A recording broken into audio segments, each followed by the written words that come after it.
한국과 태국의 관계를 끝은 어디인가? 앞으로의 이야기를 담은 프랑스의 기자 안나의 이야기.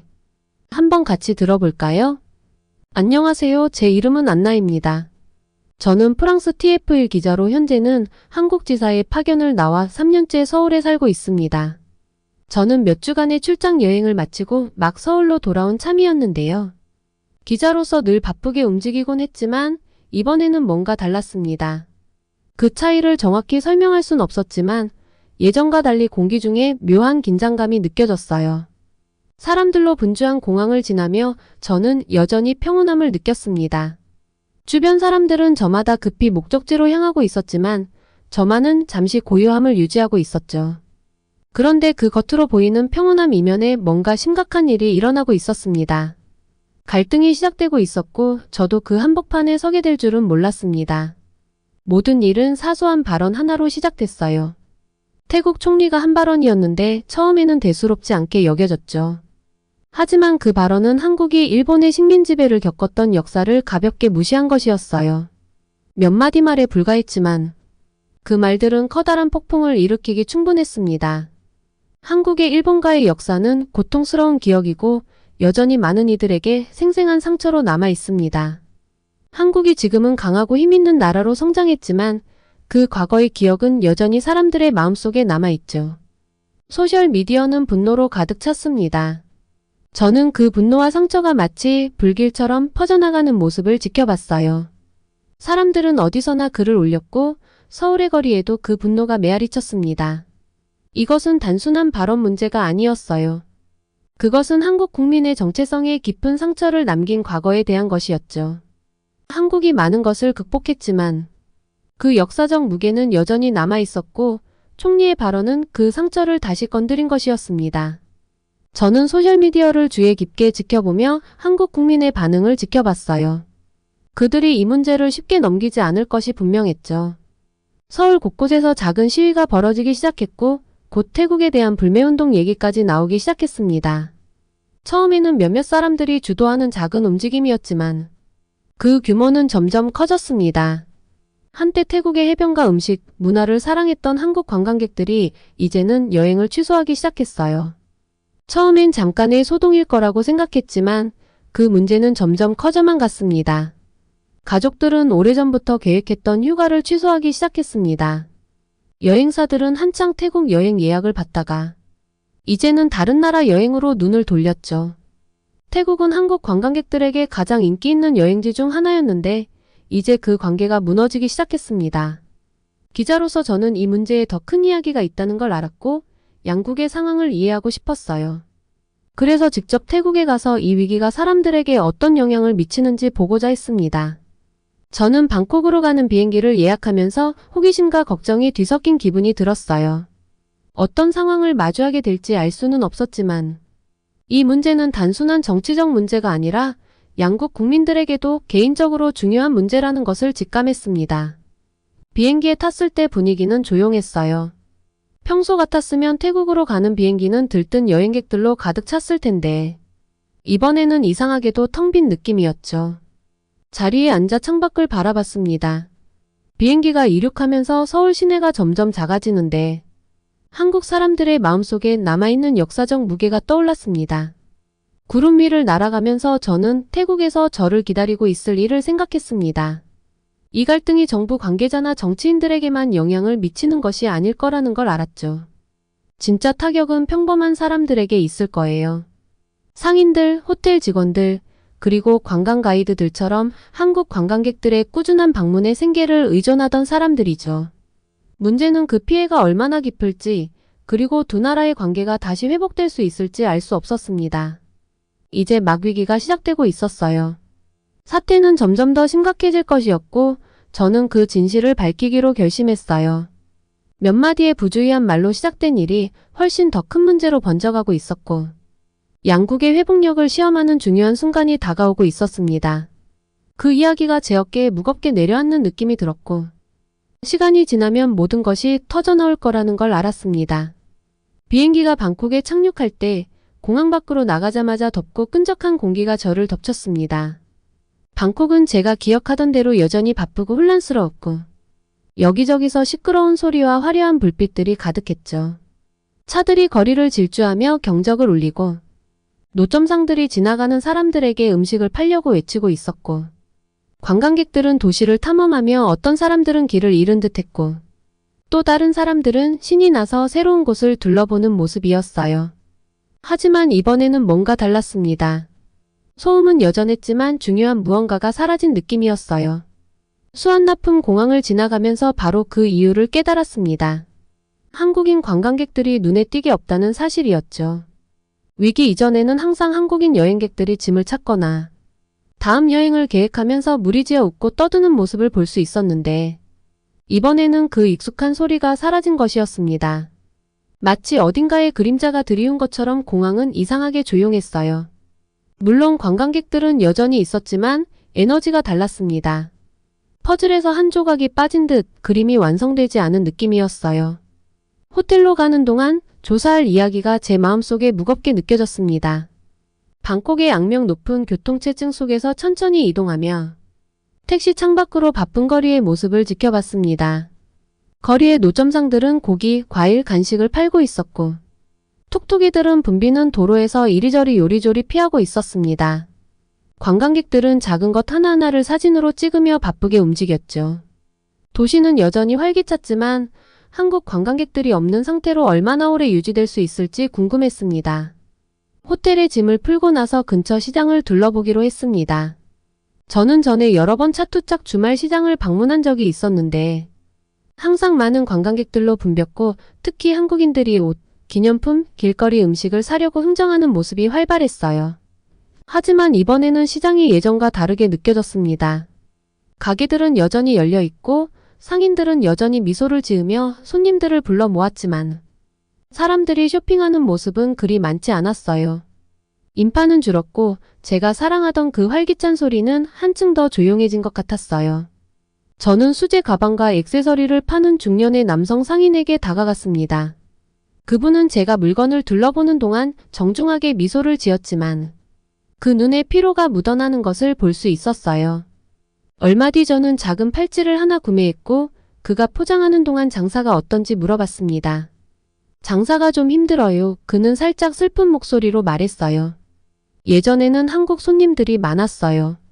그분들은 항상 물건을 잘 사가곤 했죠. 하지만 지금은 오질 않아요. 저는 고개를 끄덕였지만 뭐라 말해야 할지 몰랐습니다. 불매운동의 영향이 어디서나 보였어요. 이제 이건 정치 문제만이 아니었어요. 실제 사람들의 삶에 영향을 미치는 문제였죠. 한때 활기차고 에너지 넘치던 시장이 이제는 생존을 위해 힘겹게 버티는 것처럼 보였습니다. 다음 며칠 동안 저는 도시 곳곳을 돌아다니며 다른 상인들, 호텔 직원들, 그리고 택시기사들과 이야기를 나눴습니다. 그들의 이야기는 항상 같았습니다. 한국 관광객들이 그들의 주요 고객이었고 이제 그들이 오지 않으니 사업이 어려워지고 있다는 것이었죠. 태국의 관광산업에서 균열이 생기기 시작한 겁니다. 한때 활기차고 번성하던 시장이 이제는 점점 더 위태로워 보였습니다. 하지만 진짜 충격은 파타야에 갔을 때 찾아왔습니다. 파타야는 한국 관광객들이 가장 선호하던 해변 도시 중 하나였죠. 해변밤 문화 그리고 엔터테인먼트로 유명해 세계 각지의 관광객들을 끌어들이던 곳이었습니다. 예전에는 항상 관광객들로 가득했던 이곳이 이제는 완전히 다른 곳처럼 느껴졌습니다. 도착하자마자 그곳이 얼마나 텅 비었는지 바로 알 수 있었습니다. 한때 햇볕을 즐기던 사람들과 수영을 하던 관광객들로 가득했던 해변이 이제는 조용했어요. 몇몇 관광객들이 있긴 했지만 예전과는 비교도 되지 않을 만큼 적었습니다. 한때 꽉 찼던 호텔들은 빈방이 많았고 줄 서서 먹던 식당들은 이제 문을 열기조차 어려워 보였죠. 심지어 완전히 문을 닫고 임시 폐업이라는 팻말을 붙인 곳도 있었습니다. 파타야 거리를 걸으면서 묘한 슬픔이 느껴졌어요. 마치 그 도시가 영혼을 잃어버린 듯한 느낌이었습니다. 제가 만난 현지인들은 불만이 많았고 걱정이 가득했어요. 작은 호텔을 운영하는 한 여성은 예전에는 한국인 관광객들 덕분에 많은 도움을 받았지만 이제는 너무 많은 예약 취소로 어떻게 생존할지 모르겠다고 했습니다. 위기의 영향은 도처에 있었습니다. 단순히 돈을 잃는 것이 아니라 두 나라 사이의 연결이 끊어지는 것 같았죠. 한때 우정을 쌓아온 한국과 태국의 관계가 이제는 망가진 듯한 느낌이었어요. 그 관계가 다시 회복될 수 있을지조차 확신이 서지 않았습니다. 제가 만난 사람들과 대화를 나눌수록 그 피해가 예상보다 더 깊다는 것을 깨달았습니다. 이건 한 나라나 특정 관광객 그룹의 문제가 아니었어요. 우리가 서로 얼마나 취약하게 연결되어 있는지 보여주는 일이었죠. 한 사람의 부주의한 발언, 하나의 경솔한 행동이 어떻게 엄청난 파장을 일으켜 아무런 관련이 없는 사람들의 삶까지 영향을 미칠 수 있는지를 느낄 수 있었습니다. 파타야에서 계속 돌아다니다가 나콘이라는 남성을 만났어요. 그는 원래 작은 가게에서 관광객들에게 기념품을 팔았는데 한국인들이 발길을 끄는 이후로 가게를 닫아야 했고 지금은 노점에서 음식을 팔며 생계를 이어가고 있었습니다. 나콘의 이야기는 제 마음에 남았습니다.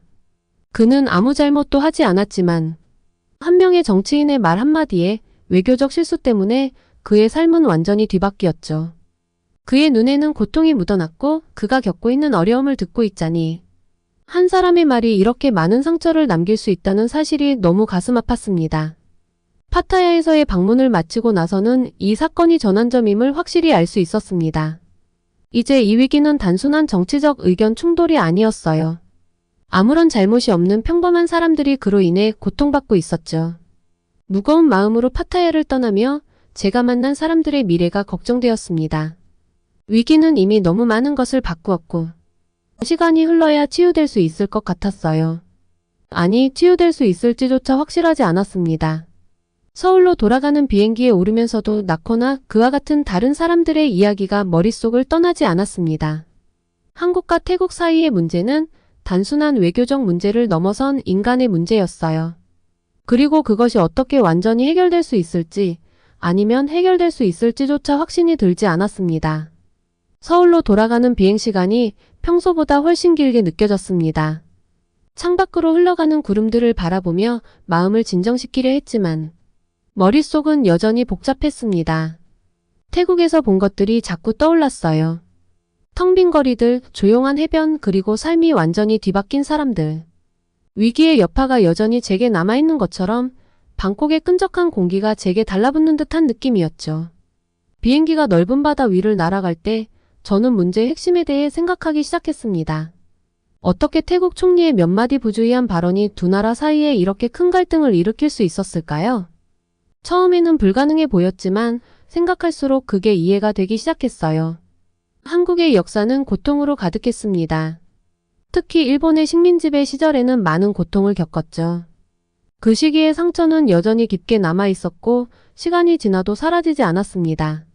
많은 한국인들에게 그 어두운 시절의 기억은 여전히 마음속에 생생하게 남아 있었어요. 태국 총리의 발언은 그 상처를 건드린 겁니다. 한국인들이 완전히 치유되지 않은 부분을 자극한 거죠.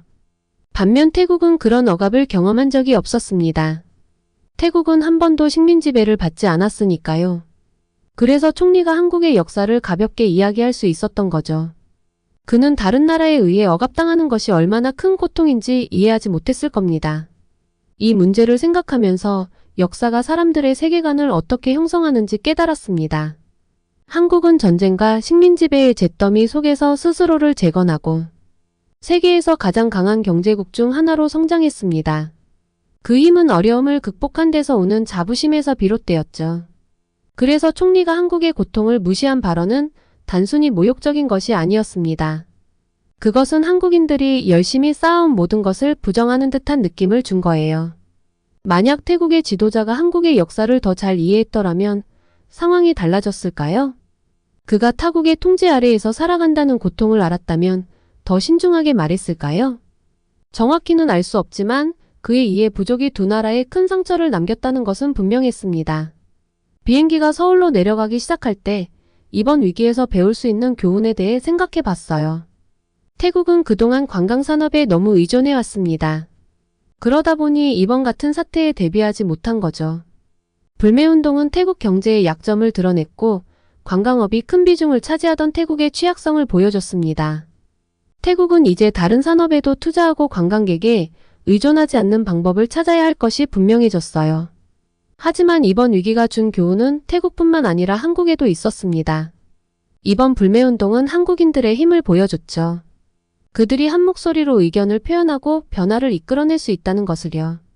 동시에 이 위기는 한국의 과거로부터 남아있는 감정적인 상처들도 드러냈습니다. 그 분노는 이해할 수 있었지만 한국이 여전히 치유해야 할 부분이 남아있다는 사실도 보여줬어요. 식민지배와 전쟁의 상처가 완전히 치유되지 않은 것이죠. 어쩌면 영원히 치유되지 않을지도 모르겠네요. 절대로 쉬운 일은 아니죠. 서울에 도착했을 때 저는 안도의 한숨을 내쉬었어요.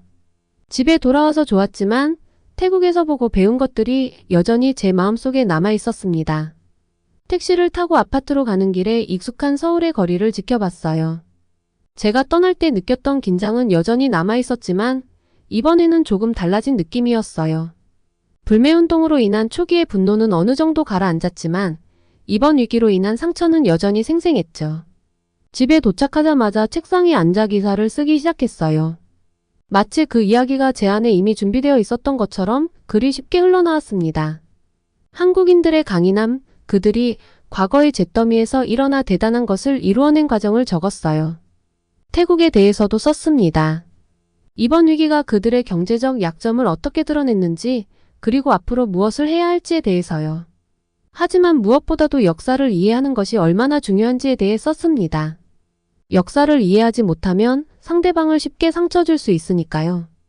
기사를 마친 것은 밤늦은 시간이었어요. 손가락은 타이핑으로 피곤했지만 머릿속은 여전히 분주했습니다. 이번 이야기는 단순히 외교적 위기를 보도하는 것이 아니었어요. 사람들에 관한 이야기였죠.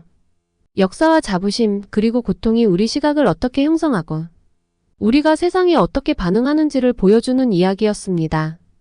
또 국가 간의 관계가 얼마나 취약한지 그리고 공감과 이해가 얼마나 중요한지도 말이죠. 그 후 며칠 동안 저는 태국 정부가 관계 회복을 위해 나서는 모습을 지켜봤습니다. 태국 정부는 성명서를 발표하고 상황을 진정시키려 하며 관계를 회복하기 위해 노력하고 있었어요. 하지만 이 일이 쉽게 해결될 거라고는 생각하지 않았습니다. 이미 피해는 발생했고 두 나라가 잃어버린 신뢰를 회복하는 데에는 시간이 걸릴 거라는 걸 알았죠. 그럼에도 불구하고 저는 희망을 보았습니다.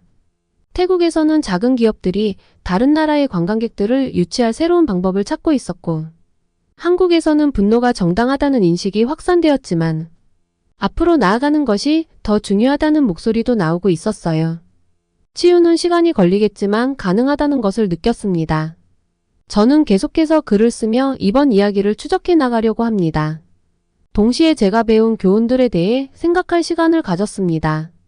이번 위기는 우리가 다른 사람의 역사를 이해하지 못할 때 얼마나 쉽게 상처를 줄 수 있는지 보여줬습니다. 그리고 어려움을 극복하는 데 있어 사람들과 나라들이 지닌 회복력의 힘도 다시 한번 깨달았습니다. 어느 저녁 책상에 앉아 태국에서 만난 사람들을 떠올렸습니다. 기념품 가게를 잃고 길거리에서 음식을 팔게 된 나콘의 이야기가 특히 기억에 남았어요. 그의 이야기는 이번 위기의 현실적인 결과를 상기시켜주는 것이었죠. 이 문제는 단순히 정치나 경제 문제를 넘어선 것이었어요. 나콘처럼 자신의 통제 밖에서 벌어진 일 때문에 삶이 뒤바뀐 사람들의 문제였죠. 세상은 여전히 불확실해 보였고 한국과 태국의 미래가 어떻게 될지 알 수 없었습니다. 하지만 한 가지는 분명했어요. 두 나라는 이번 위기에서 교훈을 얻고 더 나은 미래를 향해 나아갈 힘을 가지고 있다는 겁니다.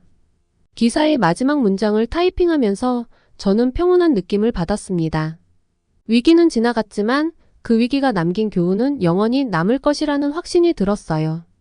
서울로 돌아온 지 몇 주가 지났고 한국과 태국 사이의 긴장이 서서히 풀리고 있다는 게 느껴졌습니다. 처음에 나라 전체를 휩쓸었던 분노는 이제 그리 강렬하지 않았고 시위도 사그라졌어요. 하지만 상처는 여전히 남아 있었습니다. 사람들은 그때 벌어진 일을 잊지 않았고 진정으로 용서하기까지는 시간이 필요할 것이라는 걸 알 수 있었죠. 저는 계속 양국 정부가 관계 회복을 위해 노력하는 모습을 관찰했습니다. 태국 공개 성명이 발표되고 두 나라 사이의 우정을 다시 쌓아가자는 이야기들이 오갔어요. 상황이 나아지는 것 같았지만 진정한 치유에는 시간이 오래 걸릴 거라는 것을 알고 있었습니다. 외교관들이 서류에 서명하고 악수를 한다고 해서 해결되는 문제가 아니었죠. 진정한 치유는 사람들 사이에서 일어나야 했습니다. 공식적인 관계 회복 노력에도 불구하고 저는 이번 위기 속에서 가장 큰 피해를 본 평범한 사람들에 대해 생각하지 않을 수 없었습니다. 한국에서는 불매운동이 강력한 메시지를 전달했지만 태국에서는 많은 사람들이 생계에 큰 타격을 입었어요. 태국에서 들었던 이야기들, 가게 주인들, 노점상들, 호텔 직원들의 삶이 제 머릿속에 남아 있었습니다. 그들의 삶은 완전히 뒤바뀌었고 그들에게 이번 위기는 정치나 역사의 문제가 아니라 생존의 문제였죠. 저는 매일 기사를 쓰며 한국과 태국 사이의 관계 회복 노력을 기록했습니다. 하지만 기사를 쓰면서도 여전히 불확실함이 많다는 것을 느꼈어요. 과연 모든 것이 예전처럼 돌아갈 수 있을까요? 두 나라 사이의 신뢰가 완전히 회복될 수 있을까요? 어느 오후 저는 서울 시내를 산책하기로 했습니다. 여름의 더운 공기는 어느새 가을의 서늘한 공기로 바뀌고 있어요. 서울 거리는 각자 할 일을 하러 바삐 움직이는 사람들로 가득 차 있었습니다. 이 도시는 언제나 그렇듯 생동감이 느껴졌어요. 하지만 오늘따라 걷다 보니 태국에서 만난 사람들이 떠올랐습니다. 그들이 불매운동 이후 어떻게 지내고 있을지 궁금했어요. 파타야에서 있었던 일이 생각났습니다. 한국인 관광객이 없었던 그 조용하고 텅 빈 도시의 모습이요. 한국인 방문객의 부재로 지역 경제는 큰 타격을 입었고 사람들은 분명히 어려움을 겪고 있었습니다. 하지만 그 어려움 속에서도 강인함이 느껴졌어요. 제가 만났던 사람들은 포기하지 않았습니다. 그들은 변화를 받아들이고 생존하기 위해 새로운 방법을 찾아가고 있었어요. 비록 처음부터 다시 시작해야 했더라도요. 그들의 강인함은 한국의 역사와 닮아 있었습니다. 한국도 오랜 고난과 식민지배, 전쟁을 겪고 나서 다시 재건해 강하고 번영하는 나라가 되었습니다. 한국인의 힘은 고난을 견디고 어려움을 극복하며 앞으로 나아가는 데서 나왔죠. 그런 힘을 태국 사람들의 얼굴에서도 본 것 같았습니다. 걸음을 옮기며 이번 위기를 통해 제가 중요한 것을 배웠다는 걸 깨달았습니다. 바로 회복력의 힘이었어요. 한국과 태국 모두 도전을 마주했지만 그 도전을 극복할 능력이 있었습니다. 회복의 길은 쉽지 않겠지만 가능하다는 것을 느꼈어요. 두 나라의 사람들은 비록 과거의 상처가 여전히 마음에 남아있을지라도 앞으로 나아갈 힘을 가지고 있었습니다. 시간이 흐르면서 저는 조금씩 변화의 징후를 보기 시작했습니다. 태국에서는 불매운동으로 어려움을 겪던 사업체들이 새로운 방법을 찾아 관광객들을 끌어들이기 시작했어요. 작은 호텔들은 다른 지역의 방문객들을 유치하기 위한 특별 할인 행사를 열고 시장에서는 현지 상품을 더 적극적으로 홍보하는 모습을 볼 수 있었습니다. 한국인 관광객이 없는 상황이 태국 관광업계로 하여금 새로운 방식을 모색하게 만들었고 그로 인해 그들은 생존하고 심지어 역경 속에서 번영할 길을 찾아가고 있었어요. 한국에서는 분노가 정당하다는 생각이 있었지만 이제는 치유가 필요하다는 목소리가 커졌습니다. 불매운동은 강력한 메시지를 전달했지만 이제는 앞으로 나아가야 한다는 생각이 퍼지고 있었어요. 사람들은 화해에 대해 이야기하기 시작했고 태국과의 관계를 회복하면서도 이번 사건을 통해 배운 교훈을 잊지 말아야 한다고 생각하게 되었습니다. 저는 기자로서 양국이 천천히 하지만 꾸준히 회복해가는 과정을 계속해서 기록했습니다. 하지만 동시에 제가 이 모든 일에서 어떤 역할을 했는지 돌아보게 되었어요. 저는 위기를 취재하기 위해 태국에 갔지만 그곳에서 단순한 정치나 경제 이야기가 아닌 더 큰 것을 발견했습니다. 앞으로 한국과 태국의 관계는 어떻게 달라지게 될까요? 내년에도 태국에 취재를 갔을 때 어떤 변화가 있을지 생각이 듭니다. 재미있게 보셨다면 구독과 좋아요 부탁드립니다. 감사합니다.